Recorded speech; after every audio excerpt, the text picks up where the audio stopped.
Make today count. The secret of your success is determined by your daily agenda. Generosity. When my wife, Margaret, and I started our life together in the weeks after our wedding, we moved to Hillham, Indiana, where I took my first job. The church that hired me was able to pay only $80 a week, so Margaret worked several jobs to help us make ends meet. Those days were very difficult for us financially, yet they were still filled with great joy. At that time, my brother, Larry, was tasting early success in the business world and was doing very well financially. Larry and his wife, Anita, saw that we were struggling, and for those first few years, they were very generous to us.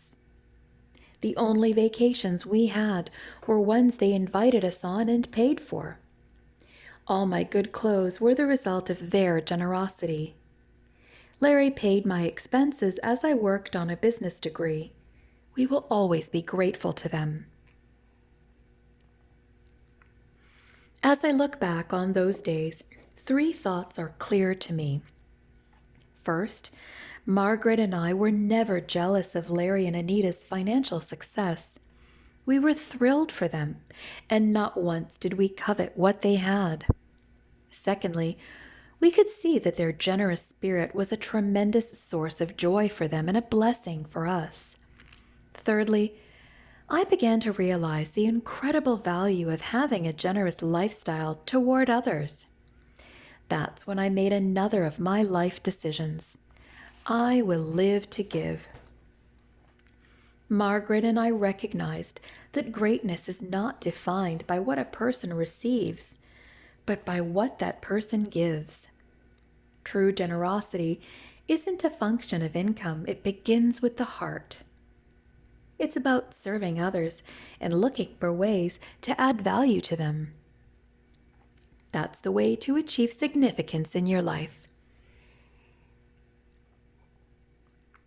Making the decision to plan for and model generosity daily. If you desire to become generous and make generosity part of your daily life, then do the following. Give others your money. The way people handle money colors their attitude about many other aspects of their lives. Wherever your money is, that's where your attention goes. Haven't you found that to be true? If you invest heavily in the stock market, for example, you probably check the financial page or your earnings statements frequently. If you spend a large amount of money on a house, you probably spend a lot of time and effort taking care of it. If you give a lot of money to a church or a favorite charity, you care how the money is used and whether the organization succeeds. The truth is even borne out in the scriptures. In fact, there are a lot of insights about money contained in the Bible. Believe it or not, the Bible has more teachings about money than about prayer.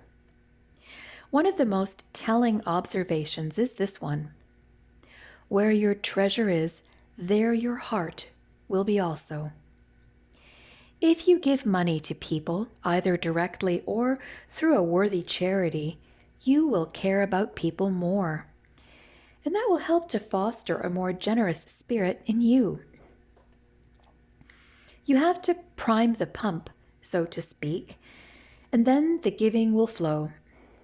If you wait until you feel like it to give, you may wait forever. You become generous by first giving money away. Andrew Carnegie, the steel magnate who gave away millions of dollars, said, "No man becomes rich unless he enriches others." Give others of yourself.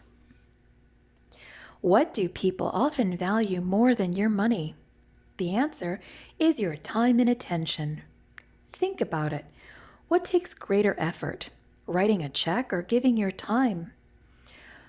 What shows the greater level of commitment? My friend Larry Burkett said, Where there is no giving, there is no commitment. I believe that is true. The people closest to you would rather have you than your money.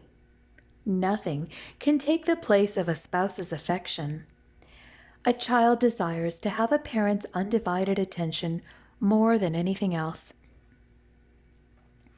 Even sharp employees with great potential understand that a good mentor is more valuable than a mere monetary reward. Money may buy stuff, but a good mentor buys a better future. When you give the gift of yourself, you are being as generous as you can be. Take a moment to recall the people who have had the greatest impact in your life. Perhaps you had a teacher who helped you to understand that you could think and learn. Perhaps you had a parent, aunt, or uncle who made you feel loved and accepted. Or perhaps a coach or employer saw your potential, painted a positive picture of your future, and then challenged and equipped you to reach for something better. They helped you to become the person you were always meant to be. What gift could be greater than that? Rabbi Harold Kushner said, "The purpose of life is not to win. The purpose of life is to grow and to share." When you come to look back on all that you have done in life, you will get more satisfaction from the pleasure you brought to other people's lives than you will from the times that you outdid and defeated them. When you invest in another person just for the sake of seeing that person blossom, with no thought to any benefit that you might receive, you will be the kind of generous person that others want to be around, and your days truly will be masterpieces. Some people see giving to others as more than just a kind and beneficial act. They see it as an obligation. Physician and missionary Sir Wilfrid T. Grenfell said, "The service we render to others is really the rent we pay for our room on this earth. It is obvious that man is himself a traveler, that the purpose of this world is not to have and to hold, but to give and to serve. There can be no other meaning."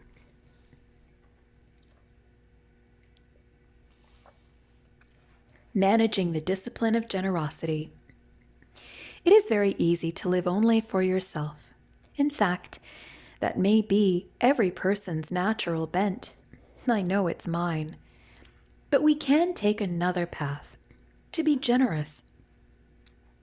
My desire is to be the kind of person I would like to be around. To help with that, I practice this discipline, reminding myself every day I will add value to others. What does it mean to add value to others? How do you do it? Here is how to start. Value people.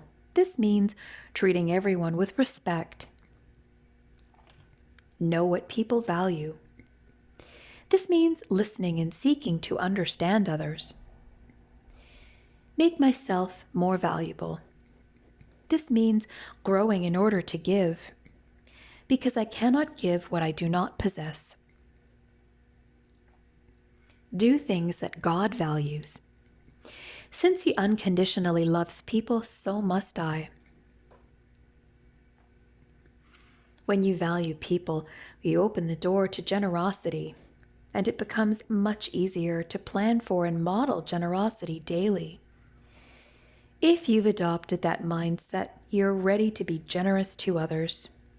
Think about these things as you strive to practice the discipline of generosity every day. Don't wait for prosperity to become generous. Because I spent over 25 years in ministry, I know a lot about people's giving patterns and their attitudes about money. One of the things I've heard many people say is that if they ever have a lot of money, then they will become generous. People who say such things are usually fooling themselves. A person's level of income and desire to give have nothing to do with each other. Some of the most generous people I know have nothing materially, and I know plenty of people who have a lot to give, but no heart to give it. Statistics bear that out. The average personal income, for example, in the state of Mississippi is the second lowest in the United States, ranked by state. Yet, the state is ranked 6th in charitable giving. In contrast, New Hampshire is ranked 6th in average personal income. Do you know where they rank in charitable giving as a percentage of income? They rank 45th. Prosperity and high income don't help people become generous. In fact, Henry Ward Beecher, the brother of novelist Harriet Beecher Stowe, warned that they could actually make people less likely to give. He said, "Watch lest prosperity destroy generosity."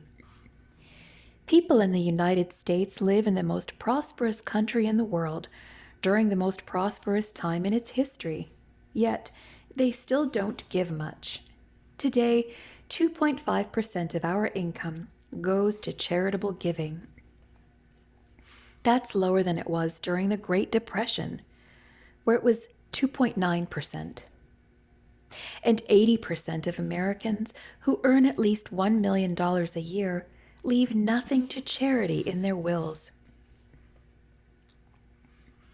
People give not from the top of their purses, but from the bottom of their hearts. If you desire to become a more generous person, don't wait for your income to change. Change your heart. Do that, and you can become a giver regardless of your income or circumstances. Find a reason to give every day.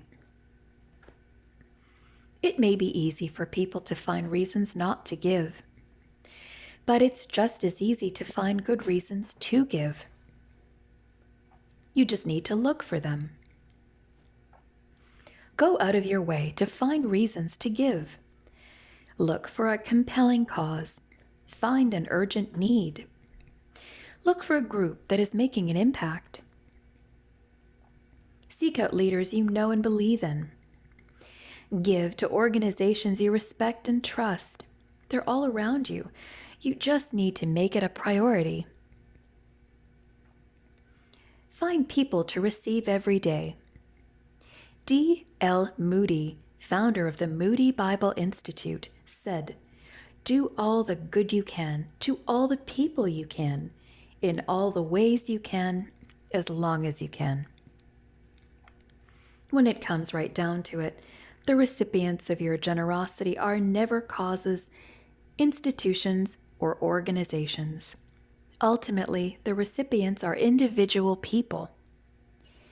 People in need of help are all around you. You don't need to go halfway around the world or send a check overseas to help and serve others, although there's nothing wrong with doing those things. But there are plenty of people closer to home who can benefit from what you have to offer. People in your own town, your neighborhood, even in your own home. Being generous means keeping your eyes open for opportunities to give to everyone, whether it's through mentoring a colleague, feeding a homeless person, sharing your faith with a friend, or spending time with your kids. Civil rights leader Martin Luther King Jr. said, "Life's most persistent and urgent question is, what are we doing for others?" How you answer that question is a measure of your generosity.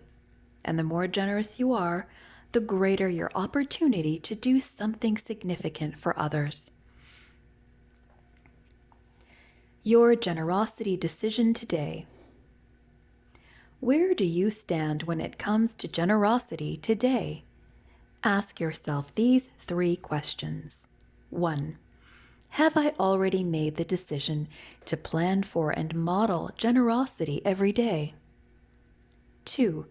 If so, when did I make that decision? 3. What exactly did I decide? Your generosity discipline every day. Based on the decision that you made concerning generosity, ask yourself, what is the one discipline you must practice today and every day in order to be successful?